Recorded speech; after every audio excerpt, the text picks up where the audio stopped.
Listo. Muy buenas tardes con todos y con todas. Doy la bienvenida a todos los participantes del coloquio de Facultades de Economía que se realiza cada año y que en esta segunda edición se ha titulado ¿Cuáles son los desafíos y prioridades de política económica que debe abordar el nuevo gobierno? Doy también la más cordial bienvenida a todos los asistentes de este evento que nos acompañan desde distintas provincias. Este coloquio se enmarca en un contexto especial y, a mi manera de ver, irrepetible. Una crisis sanitaria global vinculada con la pandemia del coronavirus que ha causado graves perjuicios a la salud de la población y que profundiza una crisis económica que inició en el 2014 y adicionalmente un proceso electoral en marcha. Los expositores, todos provenientes del sector académico, tratarán en este encuentro algunos puntos claves. La orientación hacia estrategias que permitan ir superando la crisis económica y el planteamiento de orientaciones que puedan fortalecer la política pública. Es deber de la academia generar estos espacios de reflexión y discusión y fortalecer lazos que promuevan la generación de conocimiento. Este evento está organizado por la Pontificia Universidad Católica del Ecuador, la Facultad de Economía de esta universidad, la Maestría en Economía con mención en Políticas Públicas y el Instituto de Investigaciones Económicas. El formato del evento es el siguiente. Cada participante tendrá 8 minutos para su presentación y les ruego que en este sentido seamos bastante exactos. Luego, al final de todas las exposiciones, habrá un periodo para la resolución de preguntas que no deberá tardar más allá de 2 minutos por expositor. Les pido a las personas que quieran hacer preguntas que lo hagan a través del chat. Uno de nuestros colaboradores estará tomando nota de las preguntas y nos la enviará para hacerla al final de estas exposiciones. Sin más preámbulo, doy la palabra al primer expositor, Rodrigo Mendieta Muñoz. Rodrigo es director de investigaciones de la Facultad de Ciencias Económicas y Administrativas de la Universidad de Cuenca. Él es profesor titular en la Facultad de Ciencias Económicas y Administrativas de dicha universidad. Es actual director de investigaciones y miembro del Grupo de Investigación en Economía Regional, GIER. Es doctor en Ciencias Económicas Administrativas por la Universidad de Guadalajara. Magíster en Economía por la Pontificia Universidad Católica de Chile y economista por la ESPOL. Bienvenido, Rodrigo. Por favor. Muchas gracias. Ante todo voy a compartir mi presentación. Ok. Perfecto. Bueno, espero que se esté viendo, si me pudieran confirmar. Está muy bien.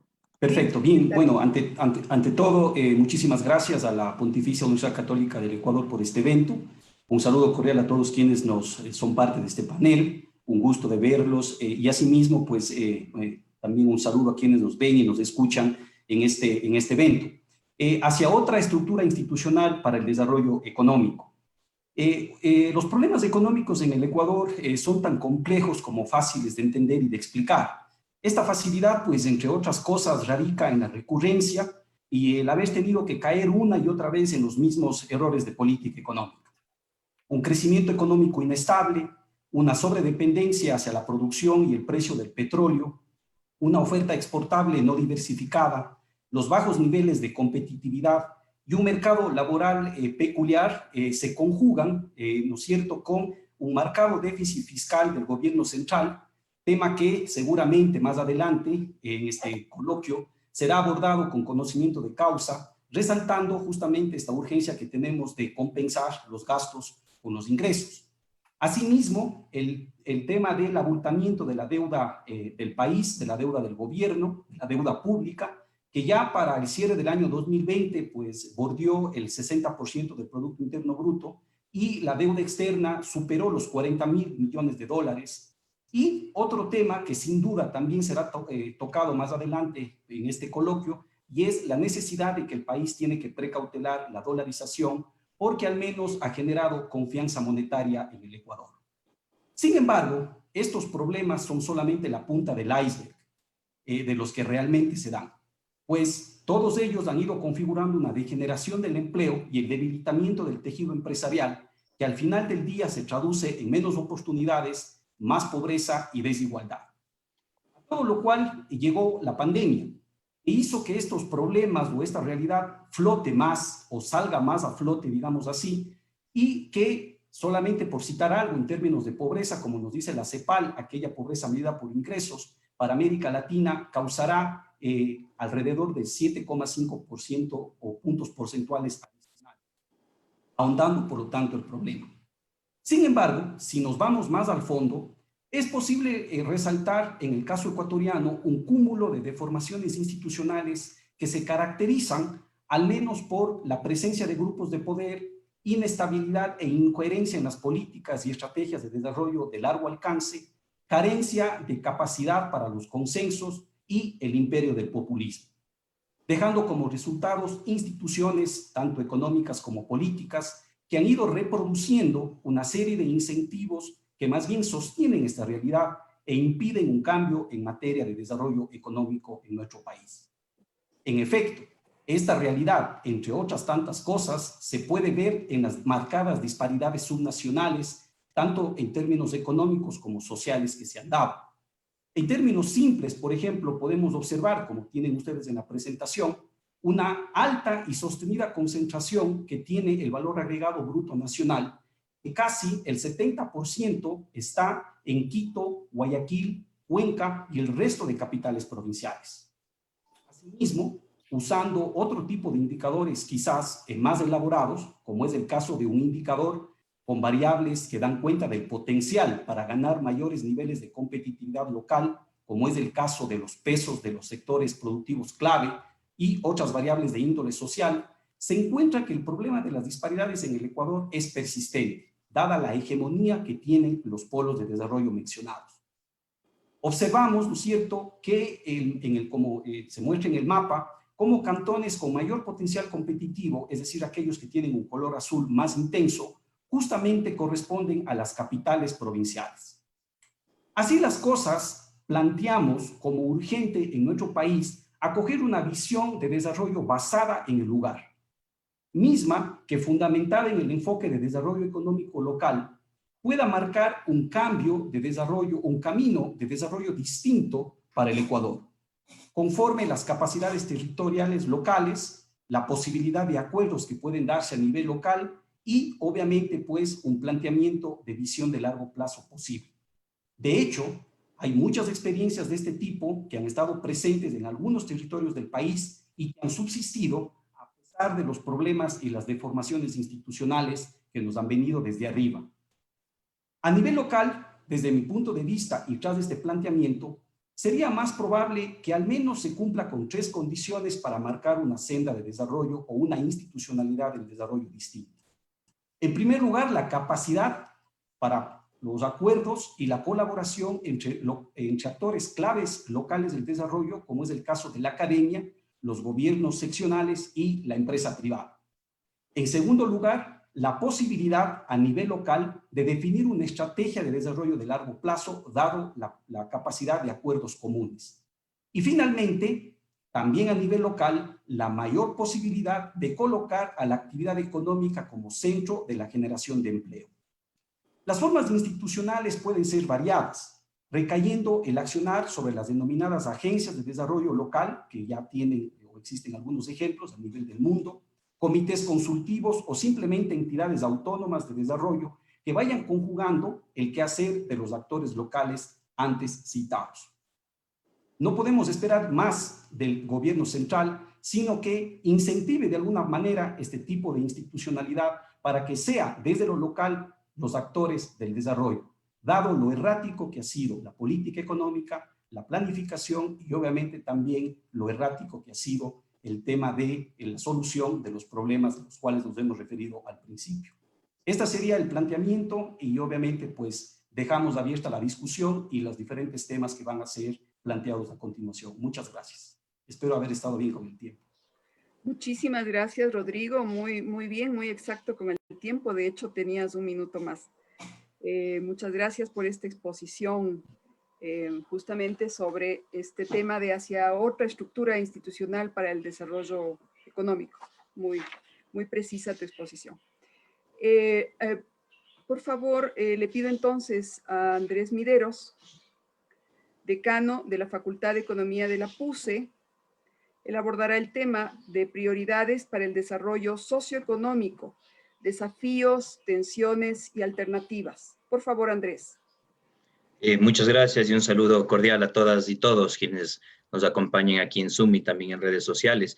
Un agradecimiento y un saludo particular también a los y las colegas panelistas. Sin duda da cuenta de la responsabilidad de la academia en el Ecuador para buscar alternativas a la difícil situación que vive el país. Así que un agradecimiento particular en ese sentido.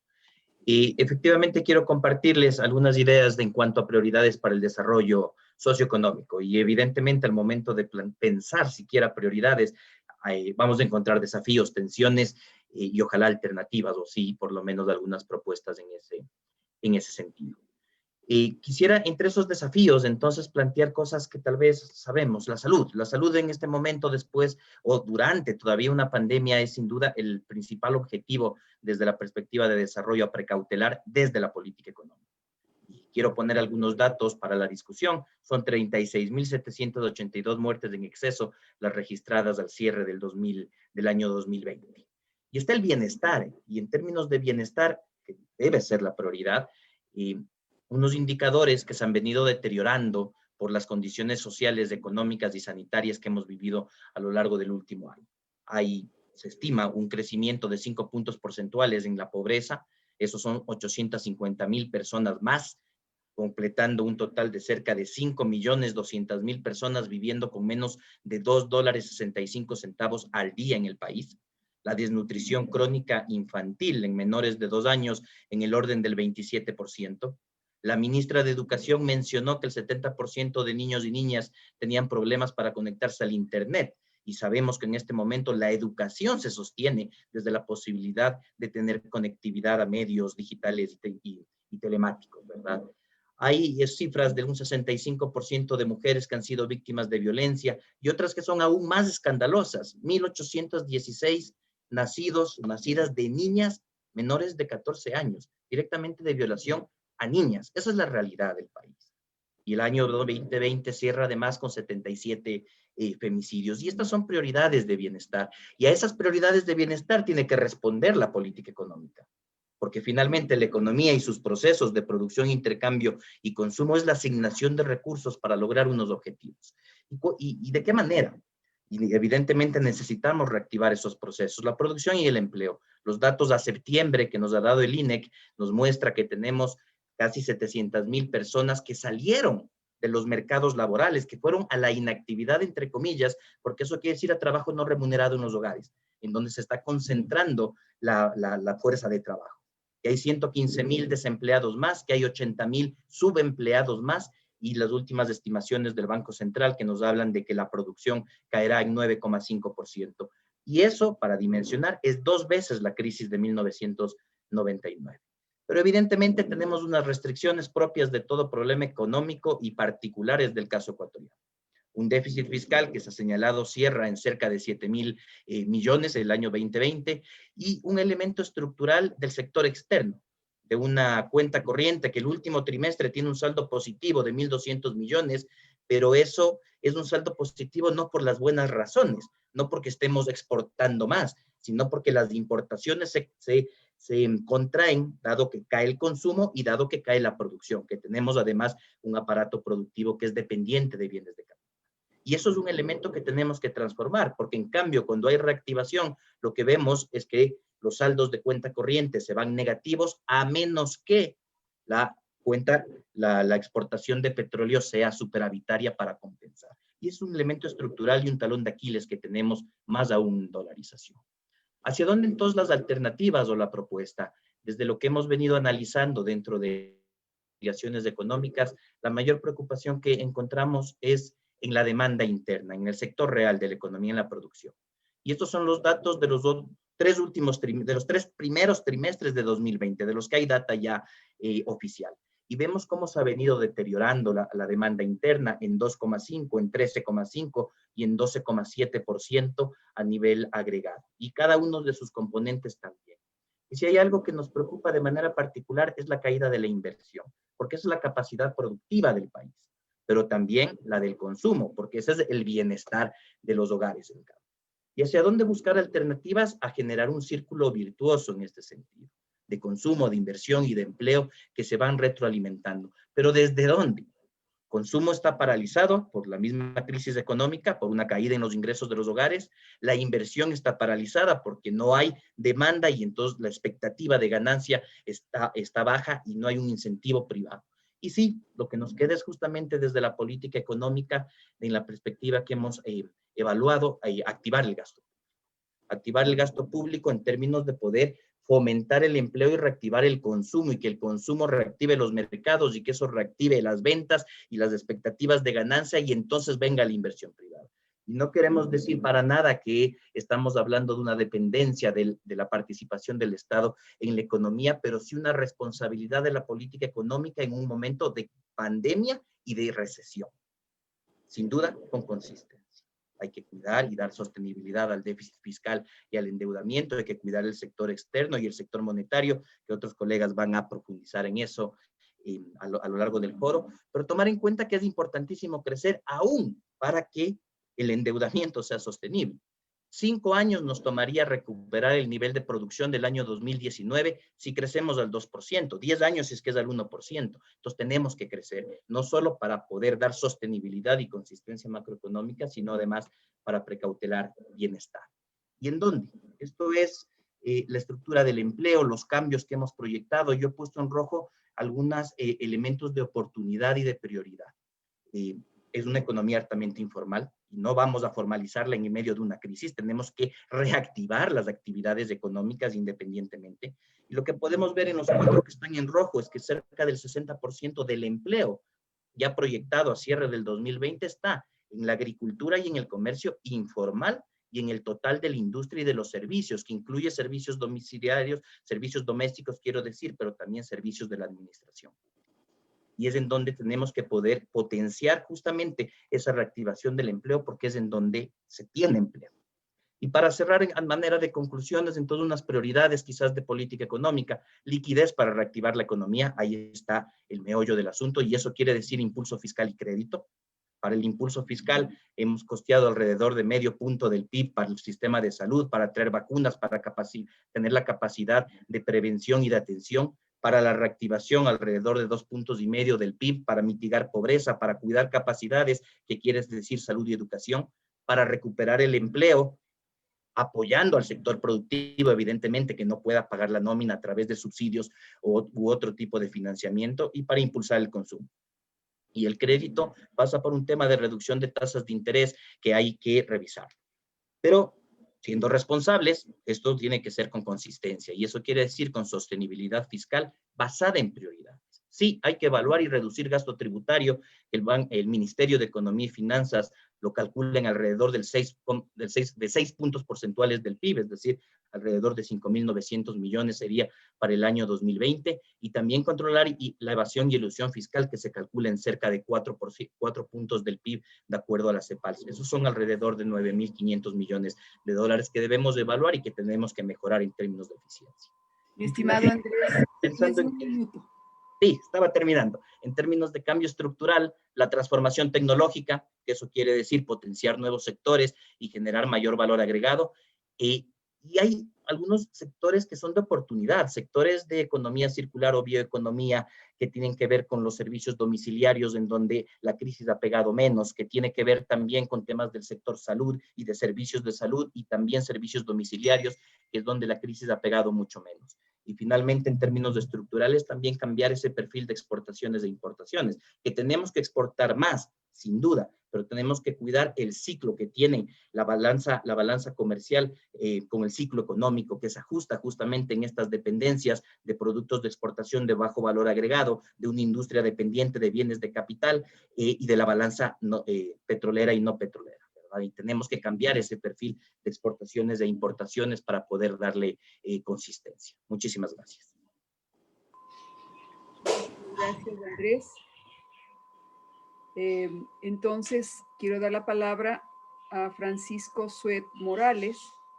Él es decano de Emprendimiento, Negocios y Economía de la Universidad de Especialidades Espíritu Santo. Él nos va a hablar sobre la arquitectura de una política económica coherente para el crecimiento ético. Francisco Suet es decano de la Facultad de Emprendimiento, tiene una licenciatura cum laude con altos honores por Wesleyan University, maestría en Asuntos Públicos por la Universidad de Princeton, licenciatura en Economía por la PUCE y fue presidente del Banco Central del Ecuador, ministro de Hacienda y Crédito Público, entre otros cargos. Adelante, Francisco. Gracias, buenas tardes. Yo justamente pedí, o escogí más bien, el tema de la coherencia económica, de la coherencia de la política económica, porque inclusive oyendo a los discursos de candidatos, es preocupante ver que pues, cuando uno suma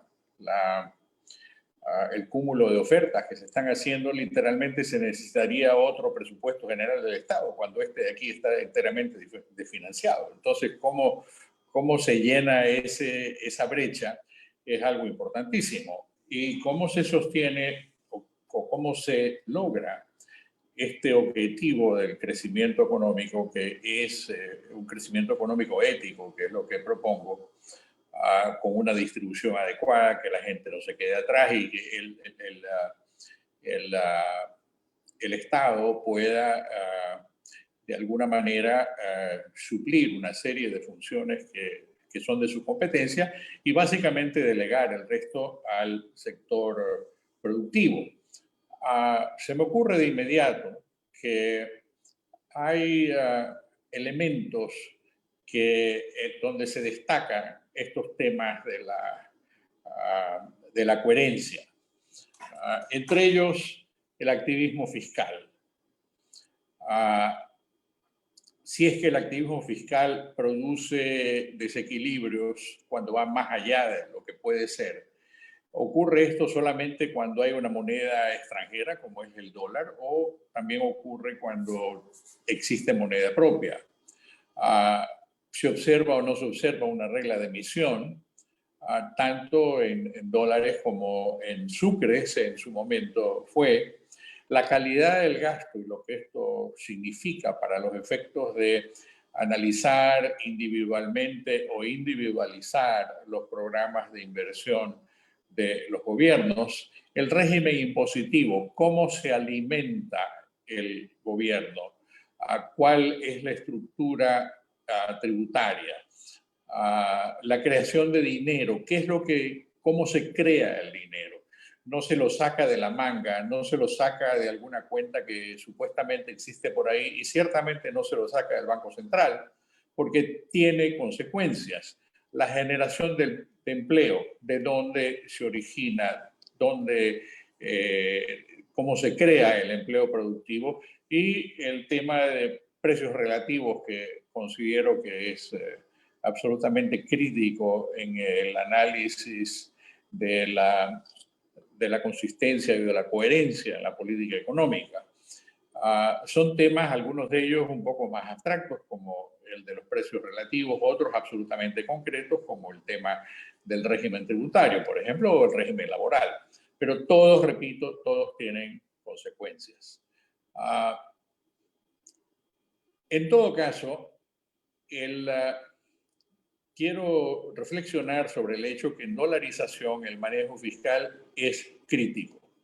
Ecuador ha tenido un manejo fiscal poco recomendable, basado en una estructura impositiva que la podemos considerar agotada y con serios problemas técnicos de origen. El crédito público vuelve a ser un tema de actualidad, no obstante que ya lo habíamos enterrado hace 15 años.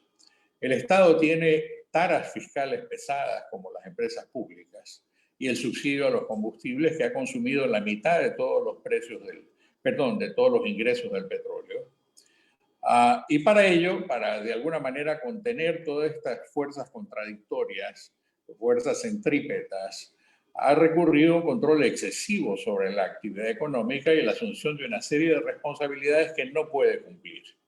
La estructura administrativa está colapsada y es indolente, como lo podemos verificar inclusive fuera de la capital, más allá de que a la capital también la afecta. El régimen laboral es importante. Consideramos que el problema de las familias y de los hogares ecuatorianos es justamente la falta de empleo productivo. Entonces, ¿es el régimen laboral un factor que empuja hacia el desempleo y la informalidad? ¿O qué mismo es? ¿Cuál es el problema? El régimen previsional también es potencialmente un mayor problema que enfrenta el país frente a una seguridad social que está actuarialmente quebrada. Para esto no hay salidas inmediatas. No existe la posibilidad de estímulo fiscal, que tendría sus consecuencias adicionales en un país como Ecuador.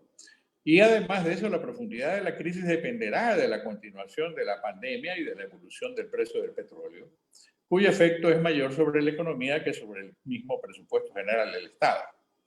El actual modelo de organización estatal altamente centralizado no es viable en la ausencia de altos precios de petróleo, de endeudamiento y de la secular demanda por subir los impuestos, cuyo grueso es pagado por 7 de cada 100 ecuatorianos, en el caso del impuesto a la renta.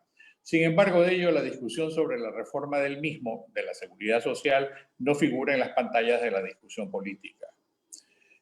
En el tema de la deuda externa, es evidente que Ecuador, que tiene que servir 40.000 millones de dólares en pasivos durante los próximos 4 años, simplemente no está en capacidad de hacerlo. En consecuencia de eso, este es un tema gravitante, inmediato, de acción predominante, importante del gobierno central, del futuro ministro de Finanzas, para llevar adelante una reconfiguración total del perfil de la deuda y de la estructura de la misma. Entendiendo que esto debe de hacerse en una situación, llamemos así, de armonía, entre comillas, con los mercados de capital. En lo que tiene que ver con el crédito público, hay que determinar en consecuencia cuáles son los escenarios viables y perfiles de servicio de las deudas congruentes con el equilibrio fiscal, un equilibrio fiscal que necesariamente tiene que apuntar a una tasa de crecimiento, porque si no hay crecimiento, nunca va a haber equilibrio en las finanzas públicas. Esto significa que también es necesario atender y tener congruencia en la estructura del gasto, sea un control efectivo del gasto corriente, que está disparado, continúa excesivo, al mismo tiempo que, como ya lo anotó Andrés, crea problemas para la inversión, para la formación bruta de capital fijo, y eso a su vez tiene efectos sobre el crecimiento económico. El presupuesto general del Estado debe de ser reestructurado. En la situación actual, si tienes 22.000 millones de dólares de ingresos y solamente entre deuda pública y pagos del rol burocrático estás gastando 20.000 millones, pues la verdad es que estás en una situación bastante complicada, porque significa que como gobierno es poco lo que puedes hacer. Todavía tienes más allá de eso unos 10.000 millones de dólares adicionales de compromisos que debes de servir y no vas a poder servir en la circunstancia actual. Entonces, esto requiere un cambio. Francisco, estimado Francisco, tienes un minuto. Tengo un minuto. En un minuto hago el milagro. Deberá, en todo caso, priorizarse el gasto de alto rendimiento social.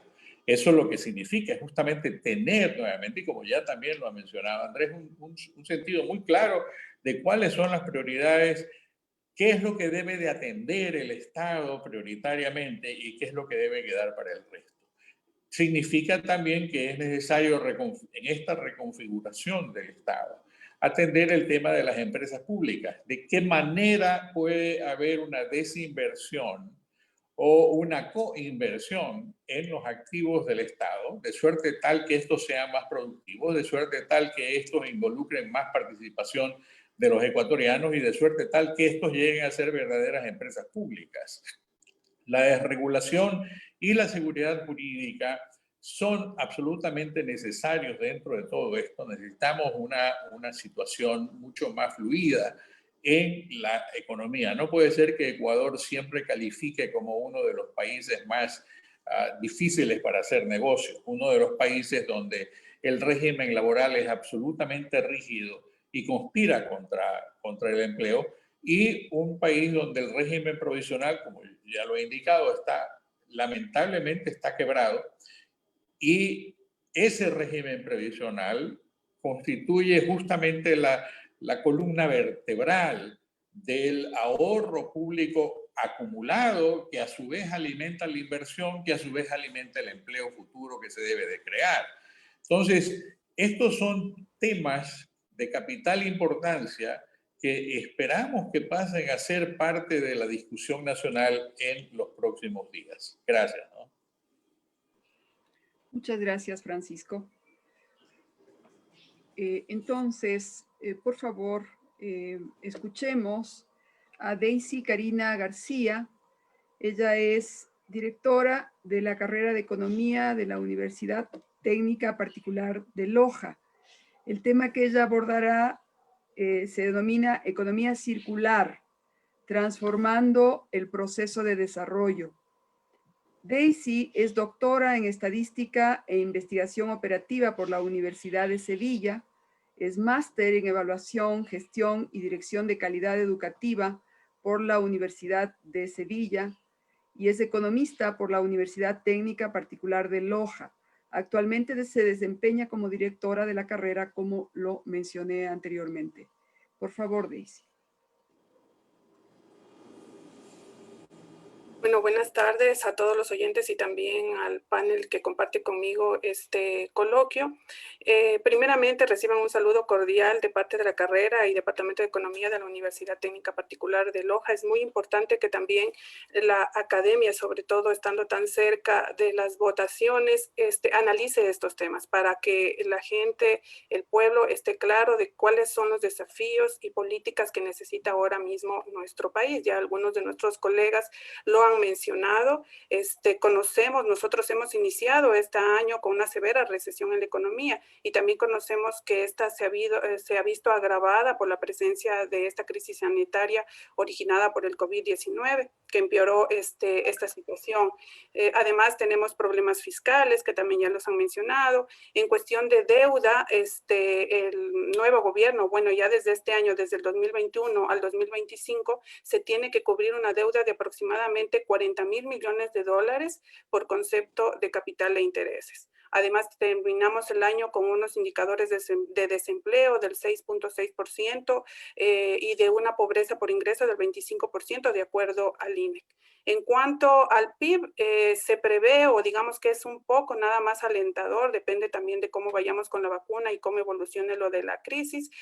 Por ejemplo, el Banco Mundial y el FMI dicen que para Ecuador posiblemente exista una recuperación de un 3.5% para nuestro país. Bueno, en base a este contexto, obviamente surgen desafíos y políticas que el nuevo gobierno debe trabajar, políticas, creo yo, urgentes y prioritarias para mejorar esta situación. Ya se ha hablado de algunos colegas ya las han detallado y también más adelante van a abordar otras, como son políticas que brinden sostenibilidad de empleo a la población, también sostenibilidad de la producción, políticas orientadas a mejorar el acceso a los servicios financieros. Pero creo también que es el tema más bien que yo me voy a centrar un poco el día de hoy, que es importante que se implementen políticas económicas que no solamente garanticen un crecimiento económico sostenido e inclusivo. Si bien es cierto que tenemos que centrar el presupuesto, reestructurar el presupuesto para salir de estas urgencias, tampoco debemos descuidar otras políticas que son necesarias para nuestro país, sobre todo estando en camino a una cuarta revolución industrial. Se han visto afectadas por la crisis sanitaria, pero se tiene que seguir trabajando en esas políticas. Entonces yo creo que también se debe trabajar en políticas que aseguren un crecimiento económico sostenible. Entonces es ahí donde yo centro los desafíos y políticas para este nuevo gobierno, en donde tiene que trabajar en políticas que generen o que aseguren un crecimiento económico sostenible, sostenido e inclusivo. ¿Sí? Estas políticas económicas sostenibles que debe trabajar el nuevo gobierno deben estar orientadas a generar estrategias y normativas que promuevan modalidades de producción y consumo sostenible, alineadas al ODS principalmente número 12, que es el que se alinea más un poco más a generar nosotros este consumo y esta producción sostenible. En resumen, puedo resumir este objetivo diciendo que consiste en hacer más y mejor con menos. Y esto va a ser beneficioso para nuestro país. Ya lo voy a mencionar más adelante por qué es beneficioso esto. Pero también a la vez, cuando se habla de un crecimiento sostenible, también se habla de un equilibrio económico, un equilibrio social y a la vez también no dejar de lado un equilibrio ambiental. Entonces, en base a lo antes mencionado, ¿cuáles serían entonces estos desafíos y posibles políticas que el nuevo gobierno debe trabajar? Bueno, primero tampoco hay que ser surrealistas, sino que hay que tener claro que pasar de un modelo económico lineal a uno circular, que es esta propuesta, implica cambios estructurales en las empresas y no a todos les gusta esto. Por lo que se debe plantear de aquí como primer punto una política orientada a la existencia de alternativas de financiamiento. Es decir, créditos con bajas tasas de interés y amplios plazos de pago es una de las sugerencias. Para las empresas que requieran capital para innovar y alcanzar estándares sostenibles. Otra propuesta, por ejemplo, es también que haya una exención de impuestos para aquellas empresas que obtengan, por ejemplo, el sello de certificación de buenas prácticas agropecuarias. Es decir, incentivos tributarios de inversión para estimular las iniciativas. Es decir, aquí debe haber una legislación que impulse la sostenibilidad a través de una mezcla de incentivos y multas, incentivos para aquellas empresas que generen menos residuos o reusen, o sea, vuelvan a usar estos residuos, y multas para aquellas empresas que pasen un cierto tope de generación de residuos. Esto debe ir de la mano con políticas diseñadas para que productores y consumidores reduzcan, reutilicen y reciclen, porque de nada serviría que se genere una política en que las empresas empiecen a reusar, a generar menos residuos, si los consumidores no se sienten atraídos por estos productos, es decir, no hay un consumo de lo que se está generando a través de estos productos reciclados o reutilizados. Por lo que este modelo creo yo que es primordial que se aúne con mecanismos de políticas de financiamiento privado, fondos de inversión pública, sobre todo por lo que mencionaba Francisco, o sea, ahora mismo destinar un presupuesto para apoyar estos tipos de proyectos no es lo urgente, sí hay otros aspectos urgentes, pero se puede generar políticas que también un financiamiento privado, una parte de fondos de inversión pública para promover sobre todo proyectos innovadores en sostenibilidad. Ahora mismo hay una inversión pública para promover otros tipos de proyectos en economía del conocimiento, en economía y tecnología, etcétera. Entonces, más bien promover también una inversión pública para promover proyectos innovadores en sostenibilidad, economía circular, turismo sostenible, etcétera. Creo que hay que tener claro que no solamente se está colaborando con el medio ambiente o con reducir la huella ecológica, que creo yo que ese es el principal error de concepción que tenemos. Cuando se habla de desarrollo sostenible, se piensa que se está ayudando al medio ambiente y ahí se queda. Sí se hace eso, es la prioridad obviamente, pero con este nuevo modelo de economía circular se crean nuevas fuentes de empleo. a través de nuevas empresas o de la extensión de las mismas empresas ya existentes con la estructura de la empresa. Por poner un ejemplo, en Ecuador existe ya la corporación Seginus, tuvo el primer modelo colectivo de economía circular aquí en nuestro país. Esta está trabajando con neumáticos usados y el fin es, por ejemplo, generar suela de zapatos, caucho para vender el caucho y también para hacer, por ejemplo, canchas de fútbol sintéticas. Y esto es una propuesta innovadora, ¿sí? Que nace de los propios empresarios que forman esta corporación y que además de colaborar con el medio ambiente genera nuevas fuentes de empleo. Abarata además costos, creo yo, en estos productos y permite que seamos más competitivos, porque el hecho de estar utilizando un material que sale mucho menos costoso, por ejemplo, para hacer las suelas de zapatos, hace que seamos más competitivos con un precio que nos permita competir un poco más porque son unos precios más bajos.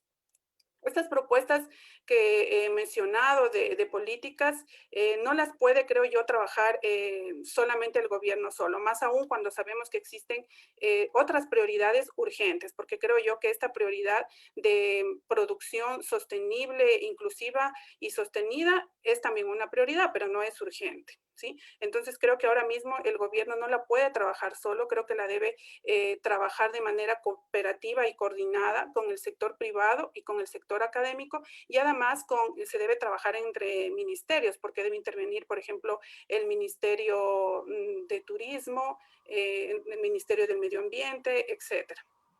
Entonces, para lograr esto, creo que las empresas, autoridades públicas y consumidores, para que adopten este modelo sostenible, se debe lograr que participen todos y así asegurar que los recursos permanezcan más en la economía durante mayor tiempo posible, porque esa es un poco la idea de pasar de lo que les había puesto aquí, de una economía lineal, que es la tradicional, a una economía circular, ¿sí? Estamos ahora mismo en una economía más tradicional, en la que producimos, vendemos, usamos y desechamos. Y un poco la idea ahora es que a través de este nuevo modelo económico que pase de lo lineal a lo circular, es que no se deseche, sino que se reuse en la mayoría de lo posible o se recicle esta producción que aún se le puede dar una nueva vida, como les di el ejemplo de lo que se está haciendo con las llantas usadas. Mi estimada Daisy, tienes 30 segundos. Yo creo que se tiene un trabajo interesante ya iniciado. Creo que el nuevo gobierno no lo debe desperdiciar. Conozco que en julio del año pasado, o sea, del 2020, el Ministerio de Producción de Comercio Exterior ya trabajó en un libro blanco de la economía circular. Y la cual ya planteó algunas líneas de acción, como fue la producción sostenible, el consumo responsable y la gestión integral de residuos. Entonces yo creo que más bien el nuevo gobierno debe afianzar lo que ya se ha estado trabajando y complementar con las políticas mencionadas. Muchas gracias. Muchísimas gracias. La siguiente expositora es Mónica Rojas Garzón. Ella es decana de la School of Economics de la Universidad San Francisco de Quito. El tema que abordará es apertura comercial. Es economista por la Universidad Católica del Ecuador, cuenta con una maestría en economía por la Universidad Pompeu Fabra de España y un doctorado en economía por la Universidad de Salamanca. Por favor, adelante, Mónica.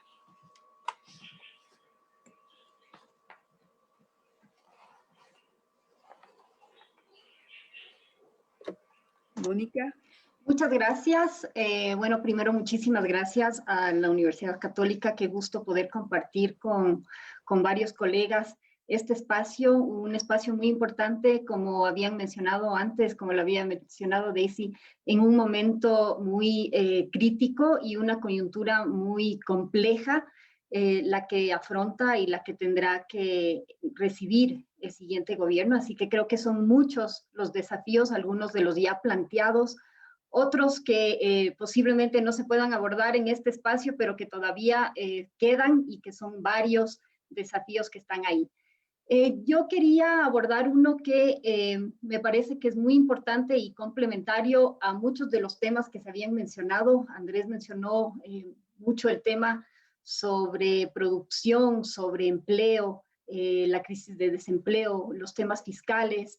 Y creo que todos estos contextos que son de suma importancia también deben visualizarse y contextualizarse dentro de un contexto global. Y el Ecuador, al ser una economía abierta, debería buscar espacios para poder profundizar eso. Y me parece que el tema de seguir ahondando en temas comerciales, en acuerdos comerciales, en buscar una mayor apertura y una mayor liberalización del comercio, es uno de los retos y uno de los desafíos que va a tener también el siguiente gobierno. Creo que en el 2020 se realizaron algunos avances, el tema del acuerdo que ya está vigente con la Unión Europea, avanzar con acuerdos con Estados Unidos, el buscar formar parte de la Alianza del Pacífico, han sido algunos aspectos positivos que aún están consolidándose, y creo que justamente ese es uno de los retos, el mantener esos procesos, profundizarlos y lograr ya consolidarlos. Más o menos quería mostrarles algunas cifras internacionales, algunas cifras locales, para después ahondar un poco en ese contexto que les estaba mencionando. Entonces, entiendo que sí están viendo la presentación en este momento, si me pueden confirmar. Sí, estamos viendo. Gracias.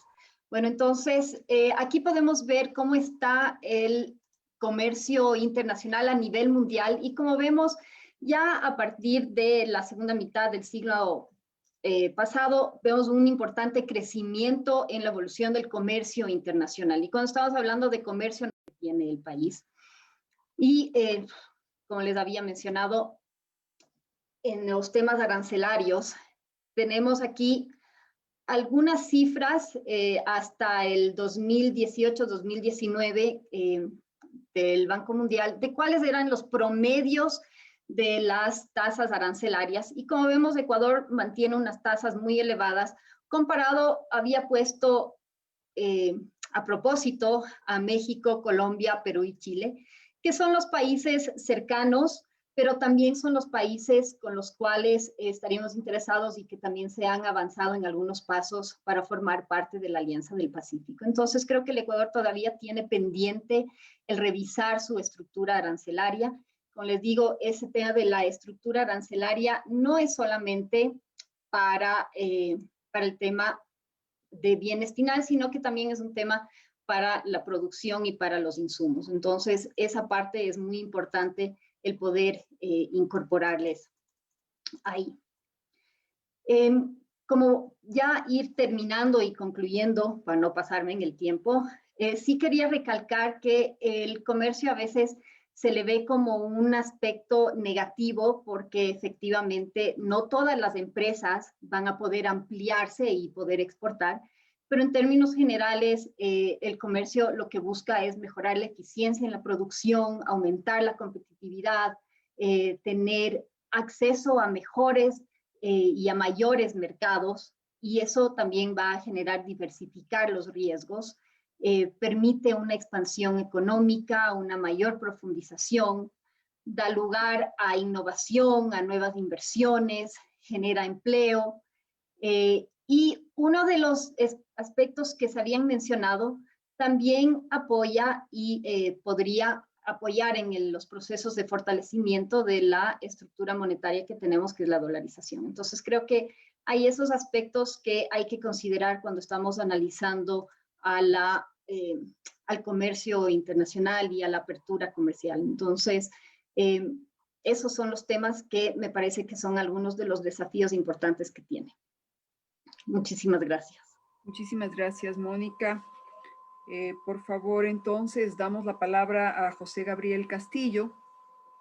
José Gabriel es director del Centro de Investigaciones Económicas y director del Laboratorio de Economía Experimental y del Comportamiento de la Facultad de Ciencias Sociales y Humanísticas de la Escuela Superior Politécnica del Litoral. Él abordará el tema retos fiscales y monetarios. José Gabriel cuenta con un PhD en Economía por Texas A&M University en los Estados Unidos, Como becario de la Fulbright, CENESID obtuvo su Master Scientist en Economía, también en la Texas A&M University, y es economista por la Pontificia Universidad Católica del Ecuador.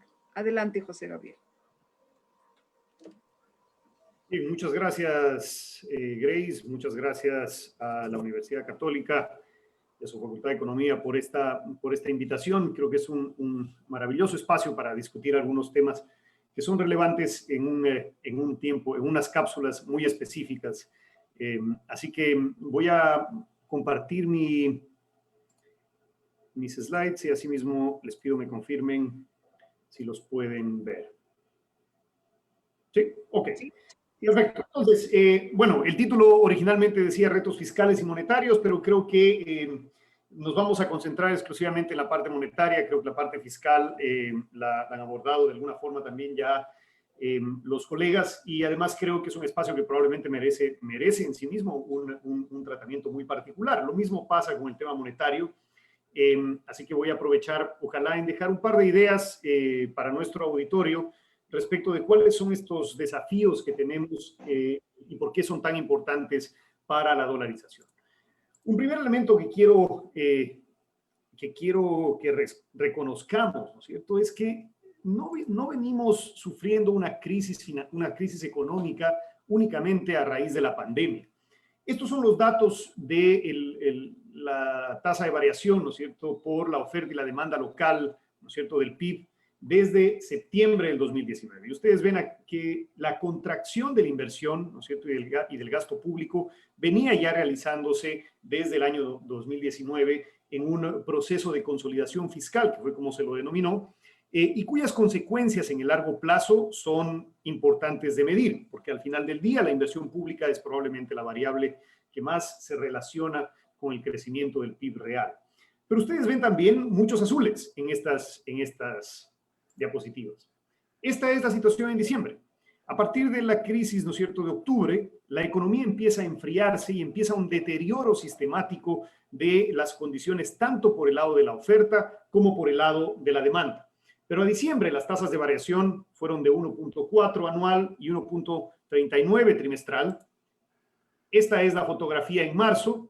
Ustedes pueden ver, ¿no es cierto?, en marzo todavía no se ponía de manifiesto la pandemia y continuábamos enfriando la economía, ¿no es cierto? La economía continuaba enfriándose y ustedes pueden ver que la inversión pública y el gasto público pasan a zona roja.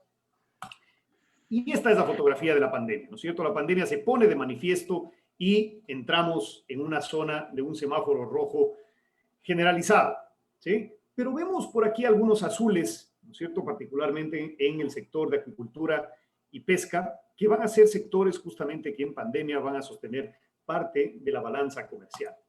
Esta es la situación a septiembre, ¿no es cierto? Vemos una pequeña recuperación desde el punto de vista de la demanda, particularmente una vez se levantan las medidas de restricción, pero definitivamente todavía no alcanzamos esta condición. Por el lado de la oferta, esto es crítico, ¿sí? Tanto el consumo de los hogares como la inversión, como el gasto público están en zona roja. Y en estas condiciones es evidente plantearse la idea de cuáles son las herramientas de política económica que tenemos a la mano. Por supuesto, tenemos dos brazos en esta línea, la política fiscal, ¿sí?, que habíamos dicho merecía un espacio muy particular, así que no me voy a referir a ella, pero es fundamental que avancemos hacia un proceso en el cual podemos plantearnos una estructura de convergencia hacia un menor déficit. Esto es fundamental, ¿no? De la misma forma que es importante identificar aquellos sectores en donde el estímulo del sector público genera efectos multiplicadores que son importantes para las condiciones de desarrollo que hablaba Andrés al inicio de su intervención, ¿no es cierto?, y las condiciones de crecimiento en el largo plazo.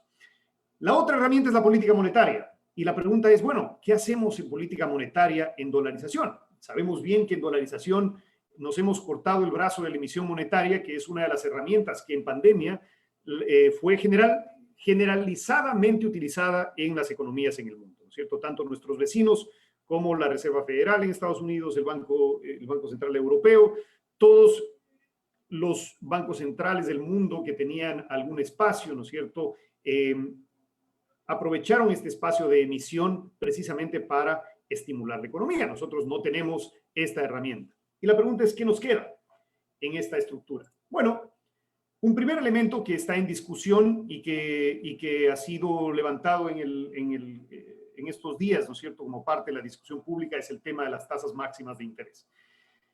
Esta es la primera herramienta que tiene, ¿no es cierto?, el Banco Central, ajustar los techos máximos. Aquí ustedes ven los ajustes de los techos máximos para el segmento de microcrédito. En un estudio específico que hicimos en el Centro de Investigaciones Económicas, mostramos cómo estos techos tienen una consecuencia particularmente en el sector de cooperativas, pero no necesariamente en términos de la oferta de crédito en el sector de la banca privada, lo cual da un aliento respecto de cuál es el verdadero efecto que tienen estas tasas o estos techos máximos. Dicho sea de paso, el Perú ha entrado en una discusión pública precisamente sobre imponer los techos que existen bajo la normativa, pero bajo una normativa inferior se flexibilizaron para darle oportunidad a la banca privada para que los pueda ajustar. Y la discusión está abierta, ¿no? En el caso peruano, ¿no es cierto?, hay tasas de banca privada que llegan hasta el 300%. Y la pregunta es cuáles son los efectos, ¿no es cierto?, de liberalizar las tasas en estas condiciones. Particularmente cuando se encarece el crédito, evidentemente quienes acceden a él van a acceder en peores condiciones y esto genera problemas en el sector real. La segunda herramienta que es de la que quiero conversar el día de hoy y quiero enfocarme es justamente qué pasa con estas políticas de flexibilización cuantitativa que se denominan, ¿no es cierto?, o flexibilización expansiva. Quantitative easing es la expresión que está detrás de esta idea y que es definitivamente una herramienta de política monetaria que está a la mano en este momento en el Banco Central.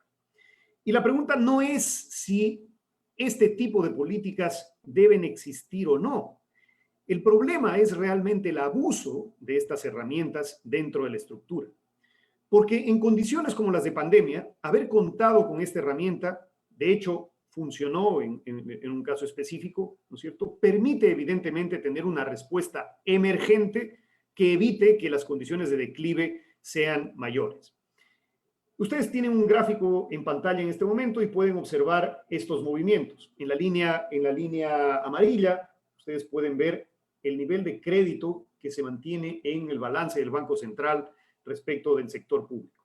En el año 2008 se desconoció abiertamente, ¿no es cierto?, parte de esos recursos, alrededor de $1.000 millones se recortan en esta primera parte, ¿sí?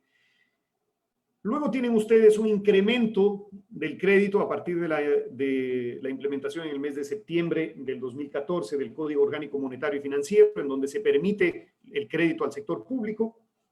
Hay un evidente crecimiento paulatino, ¿no es cierto?, pero en algún momento esto pierde completamente el ritmo. Es decir, en algún momento de la disponibilidad de esta herramienta, este ritmo se incrementa drásticamente y ustedes pueden ver que casi llegamos a los $6.000 millones en crédito que se mantuvo en un momento específico.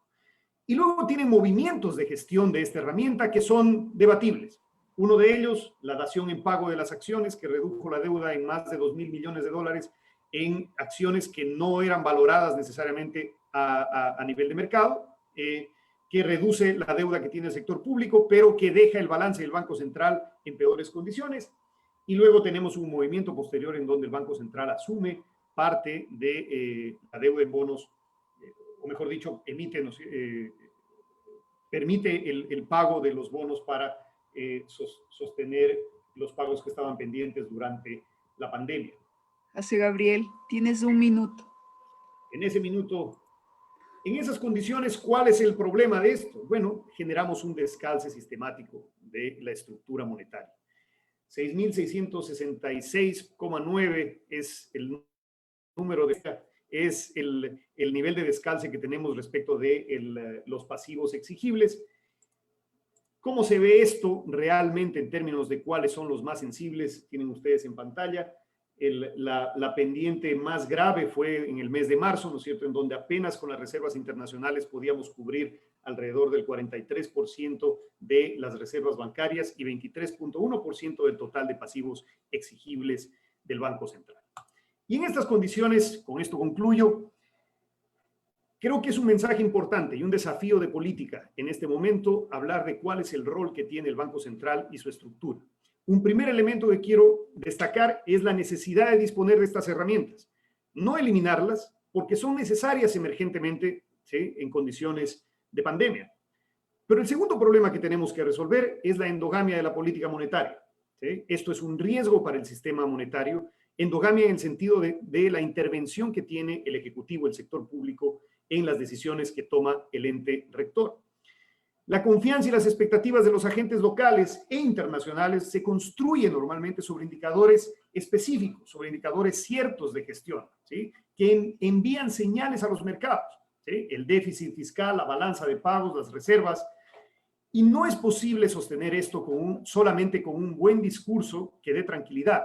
Importa, por supuesto, pero no es suficiente. Y la respuesta frente a esto y el dilema que tenemos que resolver es cuáles son las condiciones del Banco Central en dolarización. Y mi argumento es que necesitamos un Banco Central sólido, técnico, pero también independiente.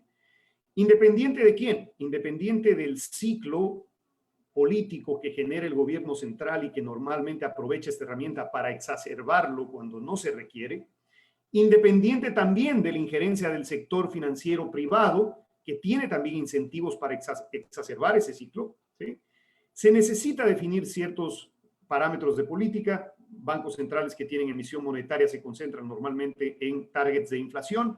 En el caso ecuatoriano tenemos que definir esos indicadores. Y un elemento importante es cómo se estructura la gobernanza dentro de este ciclo. Y la gobernanza del Banco Central requiere de salirse del ciclo político, probablemente con elecciones intermedias, en donde tenemos gente que asume este rol de manera profesional, independientemente de la influencia de los demás sectores, que además pueden participar, sí, con espacios consultivos dentro de esa estructura. Con eso termino. Muchas gracias. Muchas gracias, José Gabriel. Damos la palabra ahorita a Nancy Medina Carranco. Nancy Medina es decana de la Facultad de Ciencias Económicas de la Universidad Central del Ecuador. Ella abordará el tema de la política fiscal y la política agrícola. Es economista por la Universidad Central del Ecuador, magíster en Economía del Medio Ambiente y Recursos Naturales de la Universidad de los Andes en Santa Fe de Bogotá, Colombia. Tiene posgrados en Gestión Económica del Medio Ambiente en la Universidad de Alcalá, España, un certificado a nivel de posgrado en Economía Agrícola en Iowa State University de los Estados Unidos. Por favor, Nancy, adelante. Muchas gracias. Bueno, en primer lugar, buenas tardes a todos y a todos los panelistas, los compañeros panelistas e igualmente a las personas que están mirando el evento a través de las redes sociales. Muchas gracias también a la Universidad Católica por la invitación y el privilegio de compartir algunas ideas que es lo que más necesita nuestro país para levantar la economía. Muy bien, entonces yo había dividido mi presentación en algunas cosas. Por ejemplo, la problematización de la economía, pero como ya lo han dicho muchos, entonces voy a evitar dar esta explicación. Pero sí voy a tratar de destacar algunas cosas que tal vez se omitieron. Para mí, desde mi perspectiva, el problema más grave que atraviesa el país es la crisis de valores. Corrupción, apatía, falta de identidad, de realización, falta de solidaridad, lo cual se refleja en todo. ¿Cuáles son los desafíos? Ya los han mencionado, muchos desafíos aquí, ¿no es cierto? Y yo voy a mencionar otros. Pero ante todo está la economía, el bienestar, como decía justamente Andrés, ¿no es cierto?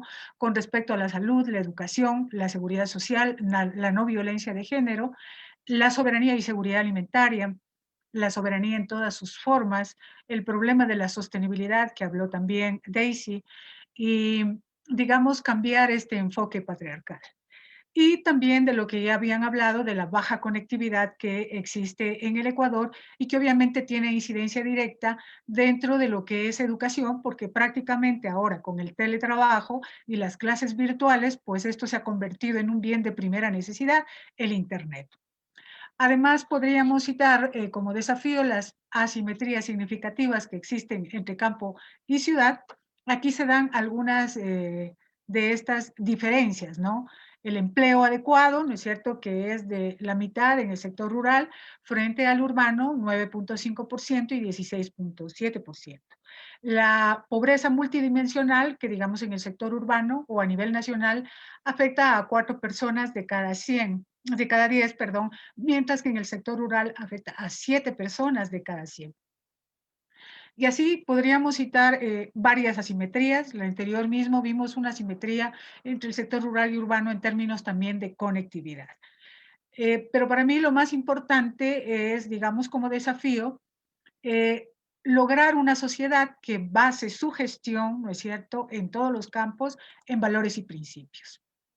Aquí está, con respecto al primer desafío, algunas propuestas que nosotros tenemos, ¿no es cierto?, es con relación a los ingresos, porque creemos, que sería la parte de la política fiscal, creemos que no es conveniente la reducción de los gastos y sobre todo el tema de reducir el sector público. Inclusive Alicia Bárcena de la CEPAL dice que en este momento que estamos atravesando una crisis no es conveniente. Entonces aquí vemos, ¿no es cierto?, algunos ejemplos de política tributaria en otros países como Bolivia, Argentina, España, que prácticamente han implementado una política tributaria o un aporte de aquellos que más tienen, ¿no es cierto? Y en Bolivia justamente es una política permanente, un impuesto permanente, mientras que en Argentina es excepcional y así en otros países. Pero Ecuador, en cambio, ha sido lo contrario. Si nosotros recordamos con la Ley de Fomento del Productivo del 2018, se hace la remisión de intereses, multas y recargos, ¿no es cierto? Y se dispone la remisión prácticamente del 100% de intereses. La exoneración del impuesto de la renta, las nuevas inversiones productivas en sectores prioritarios, etcétera. Es decir, el Ecuador está, como diríamos nosotros, en vía contraria a lo que hacen otros países para obtener recursos. Aquí mismo vemos, ¿no es cierto?, cómo, digamos, el registro, de acuerdo a nuestras estimaciones, a las estimaciones que ha hecho el Instituto de Investigaciones Económicas de la Universidad Central, 4.133 millones, lo que equivale al 5.75% del PIB en el 2019. Si la salud es primordial y en el 2019 se gastó 3.92, quiere decir que este impuesto debería declararse como permanente. Aquí nosotros hemos hecho algunas estimaciones, ¿no es cierto?, que justamente nos dan el resultado de los 4.133 millones. También, digamos, se hizo un análisis y se ha hecho un estudio con respecto a lo que hoy por hoy se está planteando, que es la autonomía del Banco Central, ¿no es cierto? Pero ante todo la política monetaria, que bueno, ya la abordó José Gabriel con respecto, por ejemplo, a la reducción de las tasas de interés, que muchos países las han aplicado, mientras que en nuestro país, justamente con, digamos, la Ley de Fomento Productivo del 2018, igual, ¿no es cierto?, se restringe las actividades que tiene la banca central. Yo creo que es muy importante evitar la autonomía del Banco Central, porque, por ejemplo, aquí vemos una gráfica, ¿no es cierto? Y muchos autores dicen que nuestra economía no va a mejorar por el hecho de que el Banco Central tenga autonomía. Tal es así que vemos que en estos años, justamente cuando fue la crisis financiera, tenía autonomía el Banco Central y era, digamos, manejado por grupos privados, donde prácticamente por los fondos de estabilización que se generaron, ¿no es cierto?, para la monetización o la venta de activos, se generó, digamos, esta inflación tan fuerte, mientras que en los otros años más bien ha sido una deflación. Entonces nosotros creemos, se hizo este análisis, este estudio, ¿no es cierto?, lo ha publicado justamente recientemente el Instituto de Investigaciones Económicas, que debería evitarse. Y aquí vemos un ejemplo, ¿no es cierto?, de una banca sin control, ¿sí? Es decir, vamos a ver que justamente en el conjunto de la economía o el conjunto de la economía se estanca, las deudas de los usuarios se profundizan. Y aquí vemos justamente el comportamiento, ¿no es cierto?, de las utilidades bancarias y del PIB, ¿sí?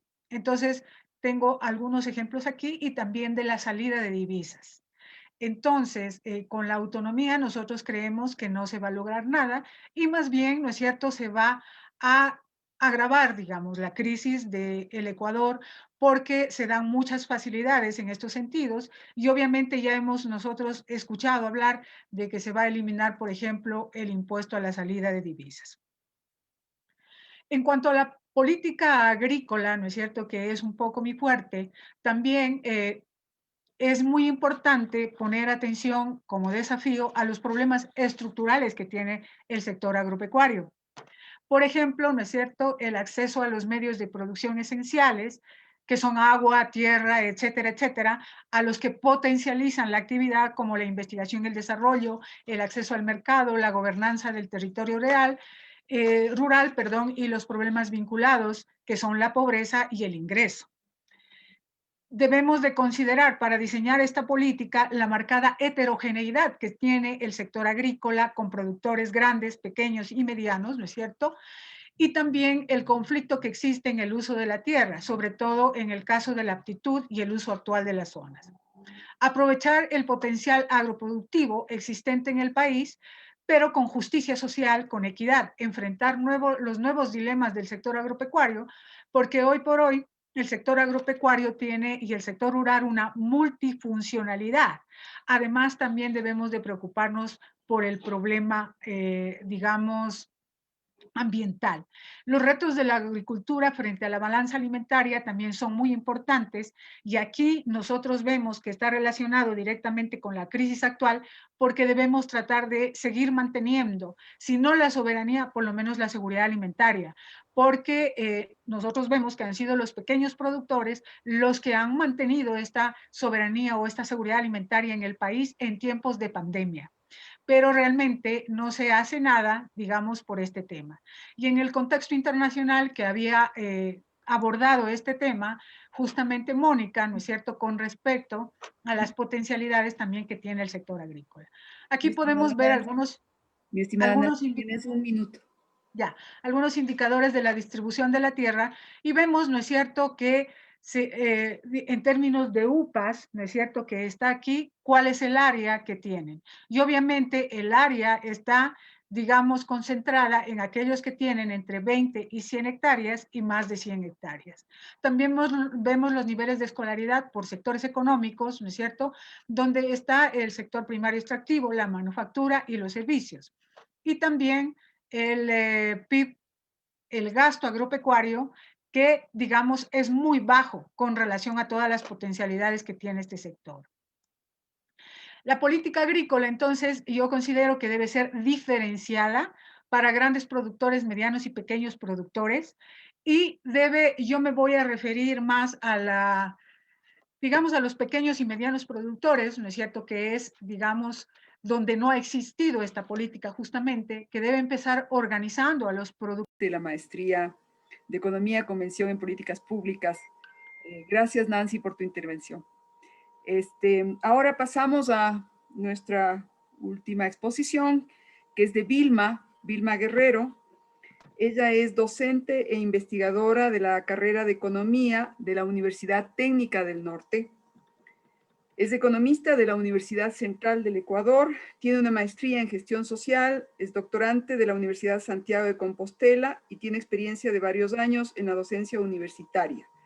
Ha dictado cátedras de macroeconomía, microeconomía y economía ambiental. Ella tratará del tema el aporte de la ciencia en la construcción de política pública frente a la pandemia. Adelante, Vilma. Muchas gracias, Grace. Voy a tratar de ser breve, dado el tiempo. Voy a iniciar compartiendo la presentación.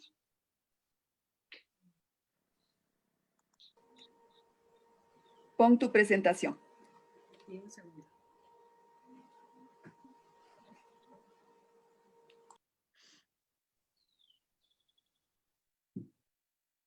¿Ahora se ve? Se ve.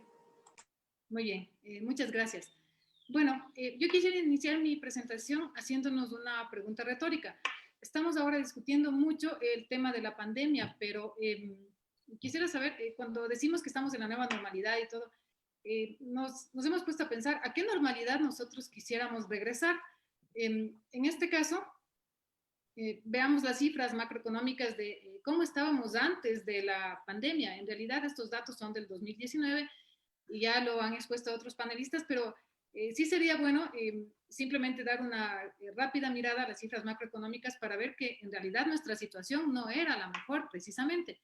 Y de enero a marzo, pues el país estaba con unas cifras como las que vemos ahora.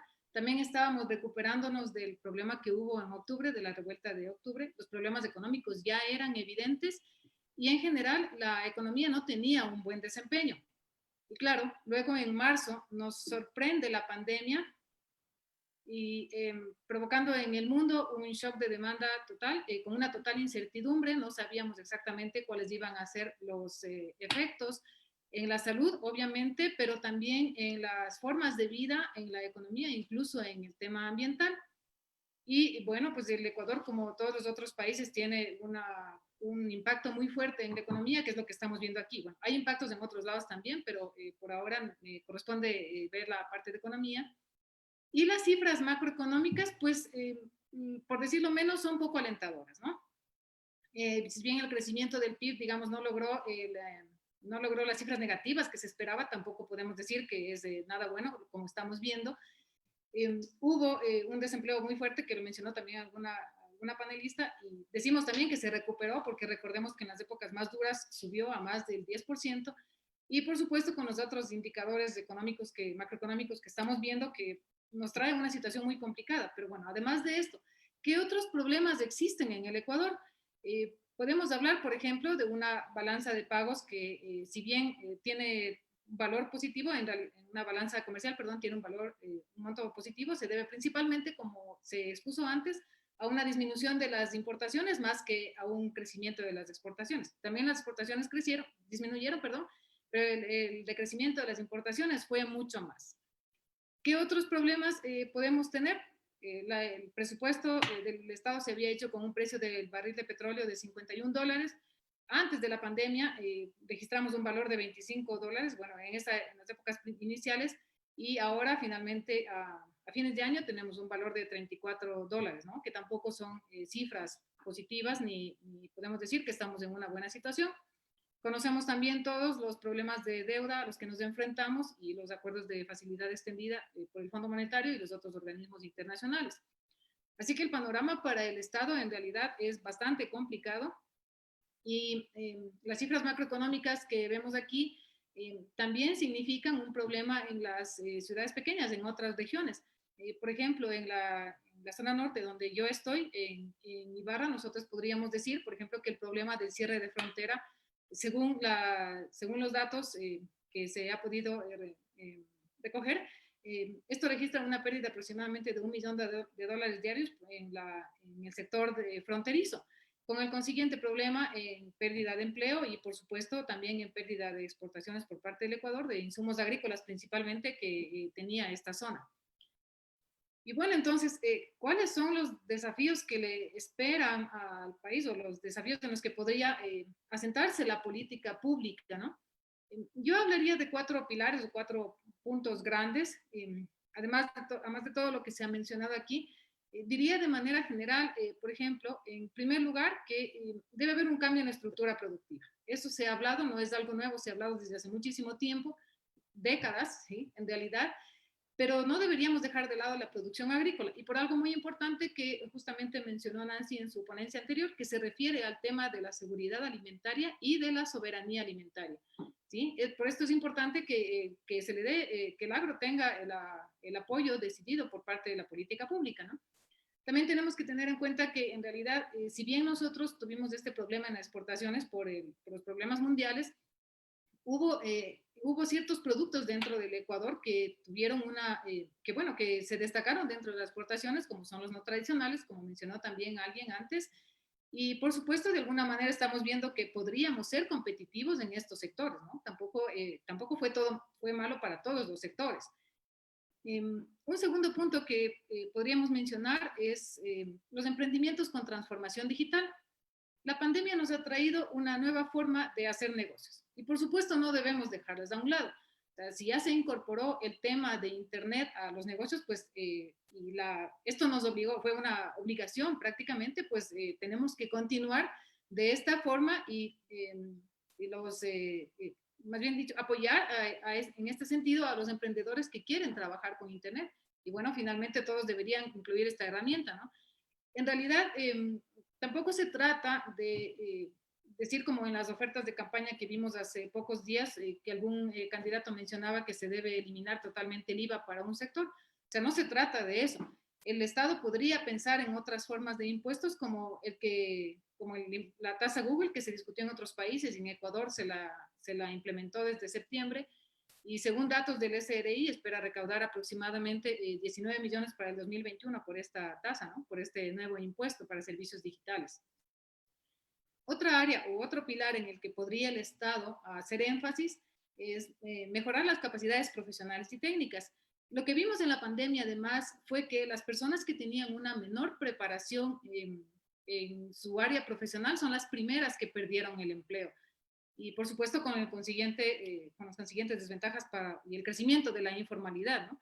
Entonces, es necesario que el Estado piense en esta área, en este aspecto en que debe haber un cambio en la estructura del mercado laboral, que todos estamos de acuerdo en que posiblemente debe haber flexibilidad de tal manera que los trabajos se adecúen a las necesidades del sector productivo.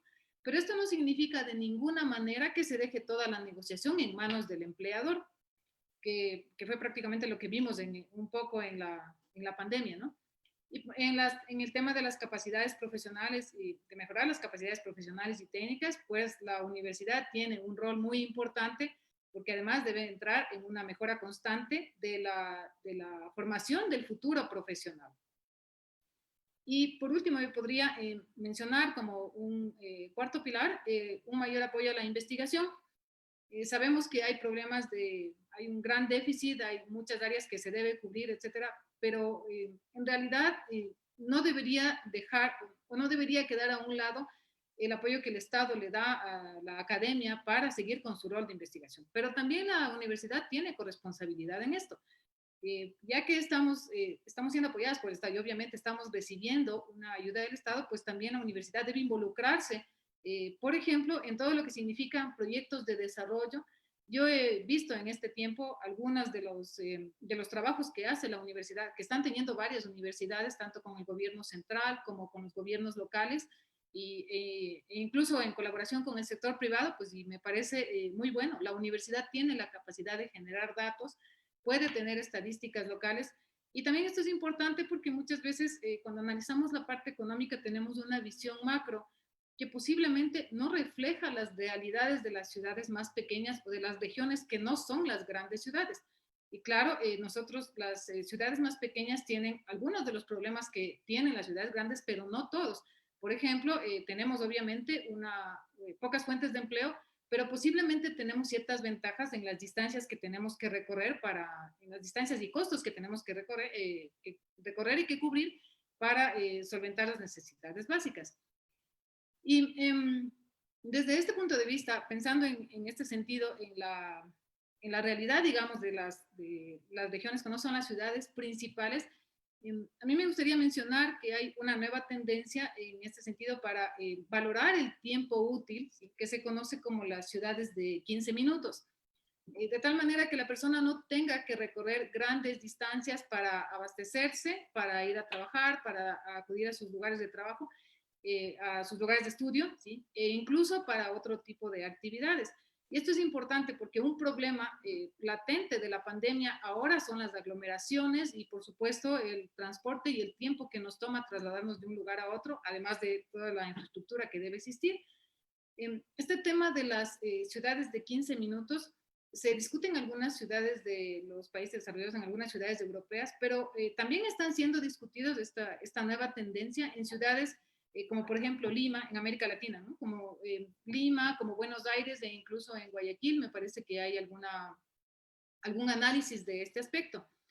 Y como digo nuevamente, son importantes porque este tipo de conformación de las ciudades nos ayudaría en el impulso del desarrollo local, es decir, a reactivar los negocios locales. En primer lugar, a acortar las cadenas productivas de tal manera que el productor se acerque directamente al consumidor, y también por parte del consumidor para que tenga diferentes opciones, para que pueda abastecerse más fácilmente en una dinámica de ganar-ganar de los dos lados.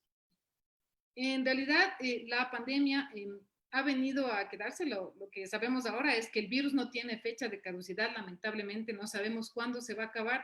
Cada vez estábamos dando más largas a a la cuarentena cuando empezó y ahora también estamos otra vez en una etapa de restricciones y no hay una certidumbre de qué va a pasar de aquí a un mes o a 2 meses, etcétera.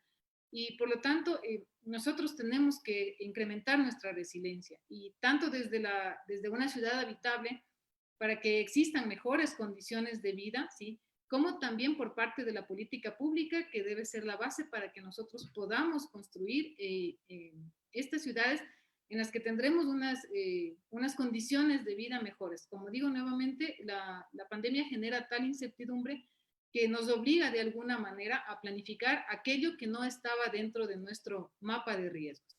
Pero es importante y por supuesto es bueno saber que estas son oportunidades que tenemos que aprovechar, a pesar, como digo, desde el punto de vista económico, de todas las cifras negativas que podemos tener en este aspecto. Eso es. Muchas gracias. Muchísimas gracias, Vilma. Procedemos entonces a esta siguiente parte, que es las preguntas a cada uno de los expositores.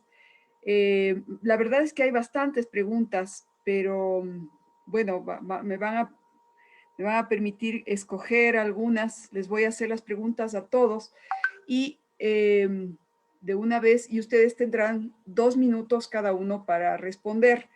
Les ruego nuevamente el control del uso del tiempo para que no se dilate demasiado esta interesante exposición, eso hay que reconocer.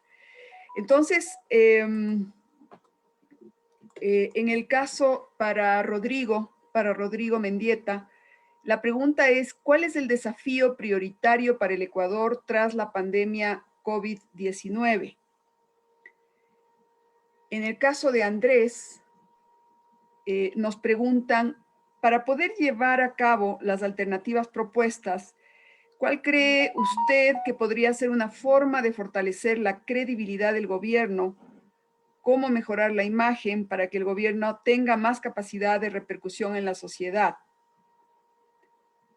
Para Francisco Suet, la pregunta es, ¿cuáles son los posibles escenarios que desencadenarían un cambio en la política pública, económica y social?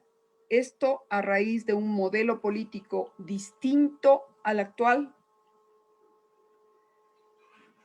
Para Daisy la pregunta es, ¿cómo lograr que nuestras empresas se encaminen a mejorar la productividad y competitividad cuando nuestra economía es cerrada y no permite mejorar varios indicadores, como si lo están haciendo países vecinos como Colombia y Perú? En el caso de Mónica, nos indican, ¿cuál será el principal producto de exportación del Ecuador cuando termine la era petrolera y cómo se puede reducir el índice de riesgo país? En el caso de José Gabriel, nos hacen esta pregunta. Dentro de su presentación se vio que uno de los sectores económicos que tiene bastante crecimiento a partir de septiembre es el de comunicaciones. ¿Qué acción considera usted que es idónea respecto de la empresa pública CNT, que tiene un alcance nacional y ha permitido que muchos usuarios accedan a servicios y en específico al Internet, en comparación con empresas de servicios móviles que se han enfocado en ir hacia nichos específicos y rentables? Para Nancy Medina, ¿cómo se puede mejorar la recaudación de impuestos en el país? ¿Cuáles son algunos ejemplos de impuestos progresivos? En el caso de Vilma, ¿cuál será la importancia de la bioeconomía para el próximo gobierno y cómo se podría impulsar la investigación y la innovación en crisis económica? Hay una pregunta general que quisiera que solo uno de ustedes responda, y es, con estos antecedentes planteados, así como con el inventario de iniciativas que han descrito todos, ¿cuáles cree usted que pueden ser las 3 principales acciones concretas de política económica que se debería plantear y ejecutar desde el 2021? No tienen una tarea fácil porque tienen que ser muy cortos en sus respuestas, pero estoy segura que lo van a poder hacer. Y si les parece, procederíamos con el mismo orden en el que hubo las presentaciones. Empezamos por Rodrigo, por favor. Bueno, yo creo que los desafíos han quedado claros, y yo creo que el país en medio de la pandemia tiene el desafío primero de la salud. Yo creo que ahí eso no cabe, digamos, una discusión mayor. Y en ese sentido también, y la otra, su repercusión, que es la otra cara de la moneda, que es la parte económica, y que también hemos coincidido, creo que en la necesidad de una reactivación, de una recuperación, que mientras más rápido, más alta, más dinámica se dé, pues es mejor. Pero para ello también creo que queda claro que no es cuestión de reducir gasto público por reducir. Yo creo que en eso también, si bien es cierto, han habido diferentes posiciones, pero creo que también desde la academia es importante advertir aquello. Y más bien creo que el desafío va a ser justamente ello para ya en términos de política pública, en cómo generar reducción de gasto público, en dónde se puede hacerlo y cómo generar ingresos, cómo generar, digamos así, pues, o evitar esos gastos que obviamente son innecesarios. Andrés creo que nos puso los datos bastante claros en cuanto a la evasión, la elusión fiscal y sobre todo el gasto tributario. Así es que creo que ese es el desafío coyuntural. Y obviamente también aquí se han discutido muchos temas estructurales, pero que dada la urgencia, pues obviamente pasarán, digamos, a formar parte de una agenda posterior. En ese orden de cosas también, y ya en términos generales, creo que lo fundamental también es tener un camino claro, porque mucho de lo que también está frenando a la economía es la incertidumbre de no tener una visión, un modelo, un camino económico que se vaya a tener, y ese no se tendrá sino hasta que se den las elecciones y que ya esté, digamos así, pues una persona electa y que de ahí empiece a plantear su plan de gobierno. El mismo que esperamos sea acorde con esta compleja realidad que hoy día ha sido expuesta de la economía ecuatoriana y que no esté, digamos, pues fuera de ella, que no esté, digamos, pues en otra realidad ni en otra época, sino que esté con los pies sobre la tierra.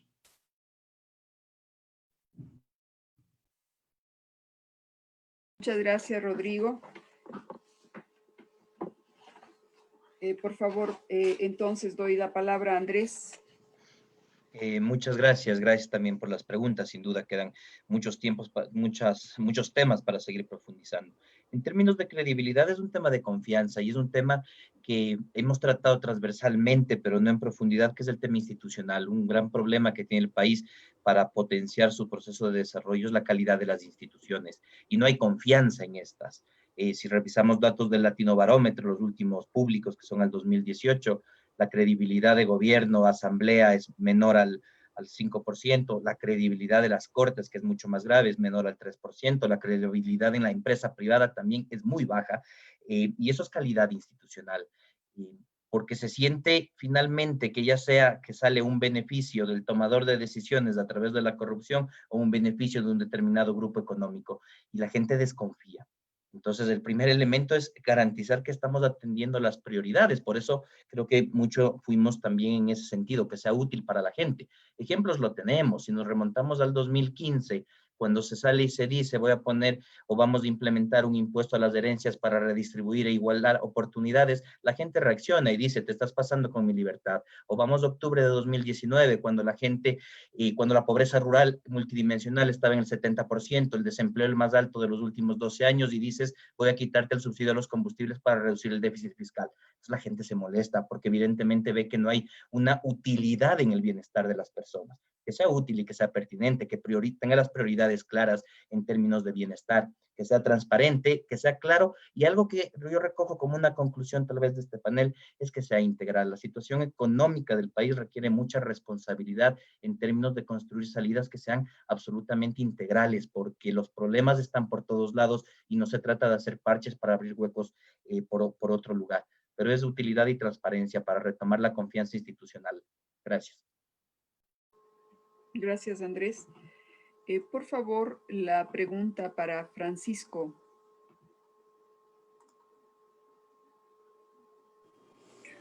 Es importante hacer una pregunta. Un Estado que gasta una tercera parte de todo el gasto en la economía, ¿qué recibimos los ecuatorianos a cambio de eso? ¿Estamos satisfechos? ¿Consideramos que la calidad de los servicios que presta el Estado y de la acción en definitiva del Estado favorece el bienestar o no? Bueno, si la respuesta es negativa a todas estas interrogantes, debemos de empezar a concluir que el Estado tal como está concebido, el régimen gubernamental tal como está concebido, no funciona, no está funcionando y tampoco va a funcionar. Que no es que simplemente en el futuro se darán las condiciones para que esto funcione, porque es un Estado que necesita dos elementos, que es adicto, uno, a ingresos adicionales tipo petróleo. Por eso es que cada vez la situación del Estado ecuatoriano ha ido a la marcha del precio del petróleo, tanto en los 70 como a partir de 2007, de 2009, perdón, hasta 2014, 2015. Siempre ha sido así. Y segundo es el endeudamiento. La República nació endeudada y lamentablemente esta es una adicción que nos persigue. En esas circunstancias hay que pensar en alternativas. Una de las alternativas, sin lugar a dudas, es que hay que cuestionar seriamente el modelo centralista centrado en un gobierno, y soy específico, no en una ciudad. Esto no tiene nada que ver con Quito.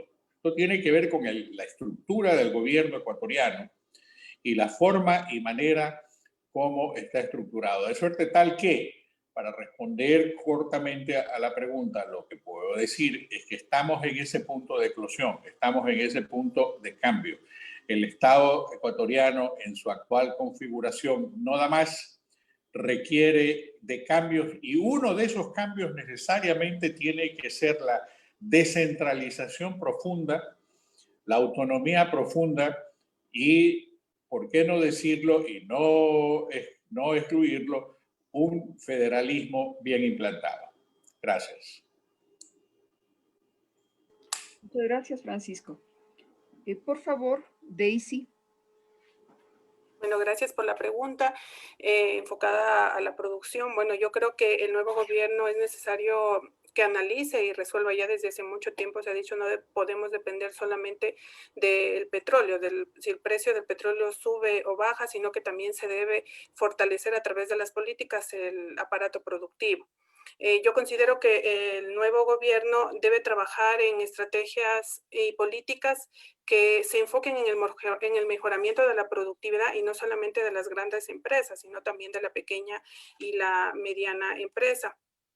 Además, también trabajar en aspectos fundamentales como son incrementar la competitividad empresarial, y eso yo ya lo había mencionado. Eso se logra cuando se le da un valor agregado a nuestros productos, ya sea por los costos, que se lo puede lograr a través de la economía circular, reutilizando ciertos productos que permitan abaratar costos, pero también dándole un valor agregado. Teníamos el caso, por ejemplo, del chocolate, en que años anteriores nosotros lo exportábamos como materia prima, pero ya hace muy poquitos años nomás se empezó ya a producir en sí el chocolate más procesado como un producto y nos ha ido muy bien, se le agregó el valor, este valor agregado.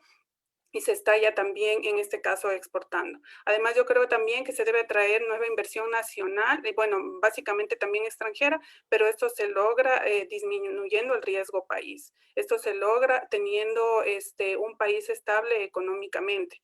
Y esto, obviamente, por la recesión que hemos estado pasando, esta atracción de la inversión no ha sido tan favorable para este sector de la producción.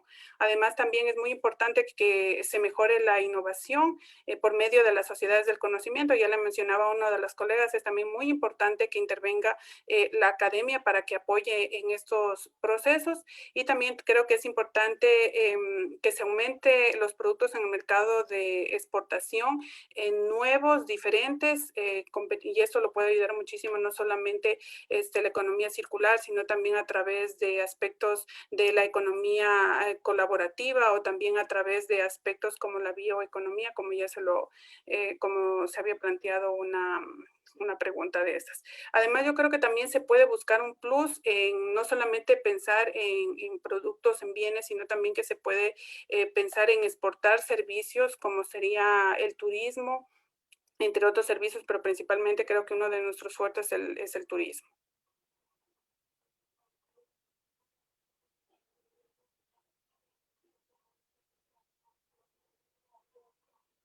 Gracias, Daisy.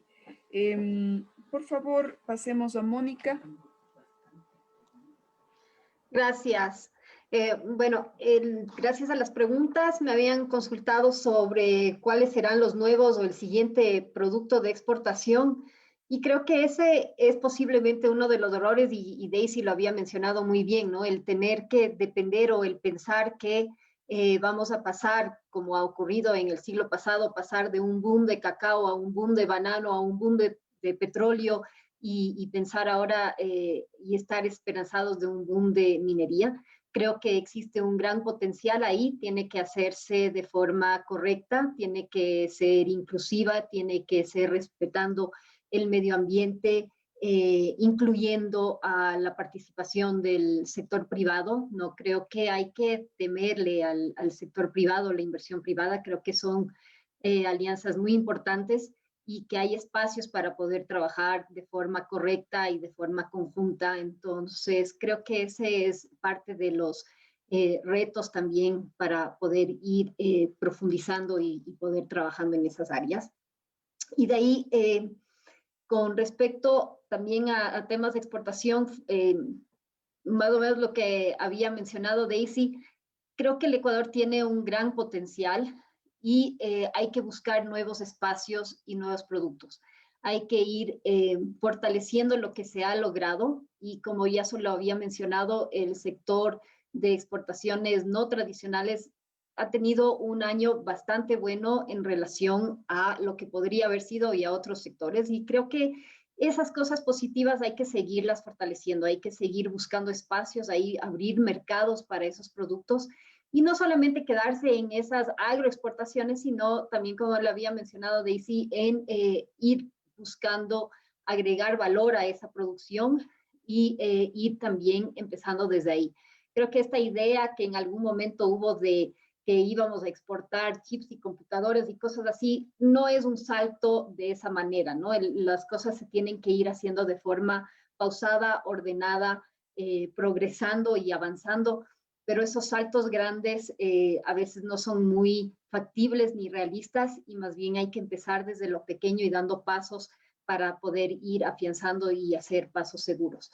Con respecto al tema de cómo ir reduciendo el índice del riesgo país, también ya lo había mencionado, no sé si es que vamos a repetir, y sí quiero recalcar lo que había mencionado Andrés y lo que había mencionado Daisy. Creo que la palabra clave es la confianza, y lamentablemente en este año la palabra clave ha sido la incertidumbre. Hemos tenido muchísima incertidumbre, pero en la medida en que exista confianza, en la medida en que exista instituciones fuertes, en que los inversionistas, los empresarios, los individuos, los consumidores y los hogares tengamos confianza de qué es lo que va a pasar, cómo va a ocurrir y cómo me va a afectar, entonces ahí puedo tomar decisiones.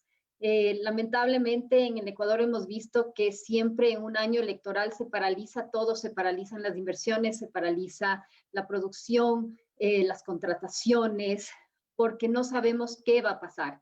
Y ese es un problema de no tener esas instituciones fuertes y de saber que a pesar de que venga el gobierno que venga, vamos a poder continuar con las reglas claras. Entonces, tener esa certidumbre y esas reglas claras es lo que permite que se reduzca ese índice de riesgo país y que permita que las personas, los individuos, las empresas puedan tomar decisiones de ir creando, generando empleo, inversiones, producción, etcétera. Eso, muchísimas gracias. Muchas gracias. Pasamos a José Gabriel, no sin antes indicarles que tenemos un tiempo límite. Muchas gracias. Bien, me preguntaban sobre mi posición sobre la CNT, que en general creo que la traslado a la posición de las empresas públicas en general. Yo creo que las empresas públicas hay un gran espacio todavía de mejoras de eficiencia. Se ha intentado algún proceso digamos, en este gobierno, incluido la unificación, por ejemplo, de las empresas como Petroamazonas y Petroecuador, en donde hay argumentos técnicos a favor y en contra, ¿no es cierto? Pero desde el punto de vista presupuestario es muy importante que las empresas públicas empiecen a manejarse como eso, como empresas, es decir, que tengan una estructura que les permita competir adecuadamente y cumplir su rol, que es justamente canalizar los esfuerzos del Estado hacia aquellos sectores del mercado en donde la rentabilidad elimina el interés del inversor privado, digamos. Es decir, hay un espacio donde las empresas públicas todavía tienen un rol que cumplir, particularmente en nuestro país. La CNT es una de esas, y creo que después de la pandemia, las telecomunicaciones, el Internet, pasan a ser otro bien básico. Es decir, pasan a ser un servicio básico como es el agua, como es la luz. Es decir, las telecomunicaciones en este momento tienen un rol muy importante. Dejar que las telecomunicaciones se regulen solas y solamente sea la iniciativa privada la que administra cómo esa cobertura se hace a nivel nacional, creo que es una ingenuidad común, pero es una ingenuidad. Es necesario, creo yo, que, como decía, las empresas públicas cumplan un rol en ese sentido, pero no con eso quiero decir que no necesitan ser reestructuradas. Es decir, hay, como dije, espacios de eficiencia que son muy necesarios y en donde empresas como la CNT son una muestra. Probablemente mecanismos de gestión como la concesión bajo reglas de control muy claras y mecanismos de sanción y garantías muy específicas que alineen los incentivos de los administradores privados es un mecanismo, digamos, una vía intermedia entre la privatización, ¿sí?, o la estatización de ese tipo de servicios. Muchas gracias. Muchas gracias, José Gabriel. Entonces, pasamos a Nancy. Gracias, Grace. La pregunta para mí fue cómo se puede mejorar la recaudación de impuestos y qué mecanismos o qué impuestos imponer, cuáles son los mejores. Bueno, a través de las preguntas contestadas y de las preguntas realizadas, en cierta forma me han confirmado mi percepción de que la falta de valores y principios es como la punta del iceberg, como decía el compañero Rodrigo. Esto porque, por ejemplo, la confianza es justamente de ahí, viene de la corrupción, ¿no es cierto?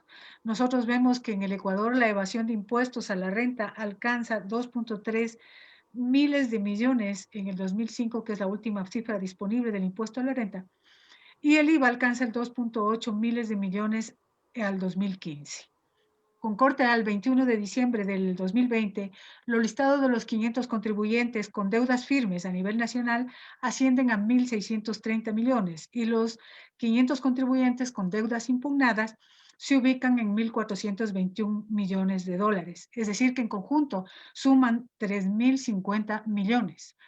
nosotros nos podríamos preguntar, ¿por qué no se cobran por lo menos las deudas firmes de los impuestos? ¿Sí? Y es que no hay voluntad política, ¿sí? No se piensa en la gente, sino en los intereses económicos de los diferentes grupos. Entonces, ahí está justamente la crisis de valores y cómo esta estructura de valores debería cambiar, ¿no es cierto?, para que nuestra economía pueda ser impulsada. Para controlar mejor se deberían implementar mecanismos para controlar estas prácticas, ¿no es cierto?, fortalecer las instituciones de control para la evasión y la elusión de las cobranzas, implementar mecanismos de transparencia, incrementar las estructuras de incentivos para aumentar las probabilidades de hallar indicios de estas prácticas. El SRI hace poco eliminó aquella normativa, ¿no es cierto?, que es que cada uno de los contribuyentes que saque dinero al exterior debía de declarar al SRI cuánto está sacando, etcétera. Pero como ya no se controla o se elimina, entonces ahora ni siquiera tenemos claro, ¿no es cierto?, cómo se está haciendo esto.